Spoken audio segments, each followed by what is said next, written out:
नमस्कार, स्वराज आर्टमध्ये आपल्या सर्वांचं मनपूर्वक स्वागत। आज आपण बघूयात अतिशय चविष्ट, खूप चमचमीत अशी वाटाण्याच्या उसळची रेसिपी।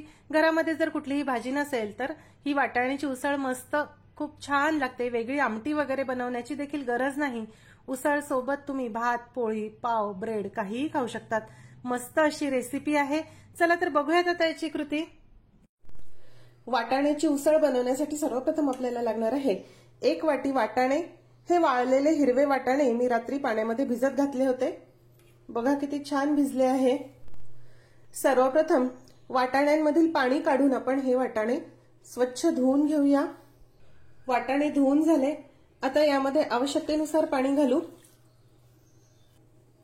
चवीनुसार मीठ घालूया। इथे कुकरमध्ये आता आपण हे भांड ठेवूया। तुम्हाला हवं तर तुम्ही कुकरमध्ये खाली देखील लावू शकता, पण मी असं भांड्यामध्ये शिजवून घेते। कुकरचं झाकण बंद करून घेऊ।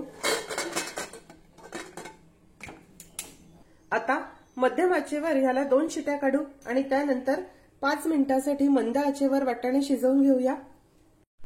हे बघा, वाटाणे छान मऊ शिजले आहे। ह्याच पद्धतीचे आपल्याला हवे, सॉफ्ट झाले आहे। उसळसाठी आता एक वाटण वाटून घेऊ। त्यासाठी आपल्याला लागणार आहे 6 ते 7 लसूण पाकळ्या आणि 1 इंच आल्याचे तुकडे। 3 ते 4 हिरवी मिरची घेतली आहे। 1 टीस्पून जिरे,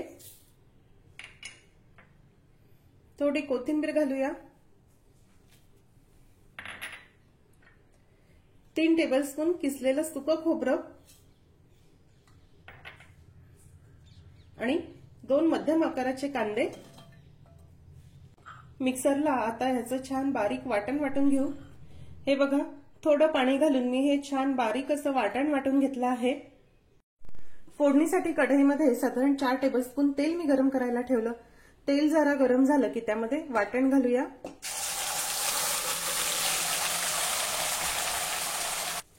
आता हे वाटण आपल्याला छान तेल सुटेपर्यंत परतून घ्यायचं आहे। वाटण परततोय तोपर्यंत बाजूच्या गॅसवर पाणी देखील गरम करायला ठेवलं आहे। उसळमध्ये आपल्याला नेहमी करता गरम पाणी घालायचं आहे।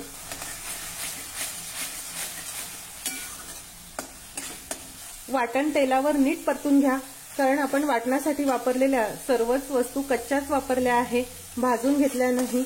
त्यामुळे इथे त्या नीट परतणं गरजेचं आहे। हे बघा, वाटण छान परतून झालं, याला तेल देखील सुटलं।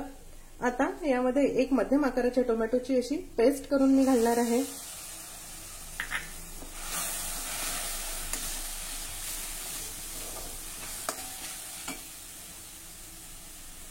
हळद घालूया।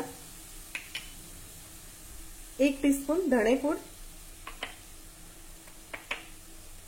चवीनुसार लाल तिखट घालूया। आपण वाटताना देखील हिरवी मिरची घातली आहे, त्याचा अंदाज घेऊन थोडं कमी लाल तिखट घाला। 1 टीस्पून काळा मसाला, 1 टीस्पून पावभाजी मसाला घालणार आहे। पावभाजी मसाल्यामुळे या वाटाण्याच्या उसळला खूप मस्त चव येते, त्यामुळे आवर्जून घाला। काळा मसाला नसेल तर तुम्ही तुमचा घरगुती वापरातला कुठलाही गरम मसाला इथे घालू शकता।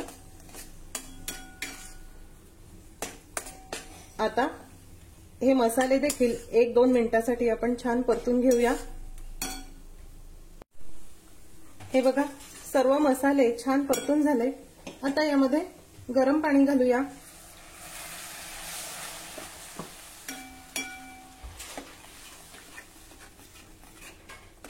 थोडं गरम पाणी घालून अजून 3 ते 4 मिनिटांसाठी हे वाटण परतून घेऊ। आता ह्या मसाल्याला लागेल तेवढंच मीठ घालू, कारण वाटाण्यामध्ये आपण शिजतानाच मीठ घातलं होतं। या पद्धतीने थोडं पाणी घालून हे मसाले शिजवले की मसाले जळत करपत नाही आणि उसळला तर्री देखील छान येते। आता शिजवलेले वाटाणे घालूया। यातील पाण्यासहच घालणार आहे।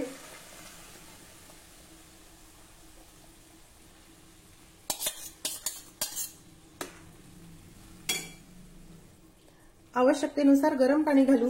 तुम्हाला उसळ किती रस्सेदार किंवा किती दाटसर हवी त्यानुसार पाणी घाला।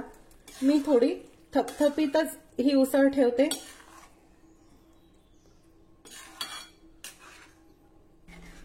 हे बघा, या पद्धतीची मी ही ठेवली आहे, कारण उसळ जशी गार होते तशी ती अजून अजून कोरडी होत जाते। आता यावर अर्धवट झाकण ठेवू आणि मध्यम आचेवर उसळ 4 ते 5 मिनिटांसाठी शिजवून घेऊ।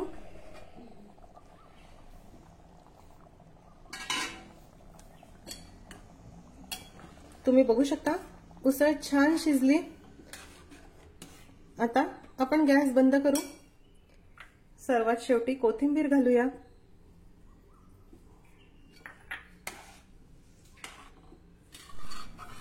गरमागरम खूप चविष्ट चटपटीत अशी वाटाण्याची उसळ तयार आहे।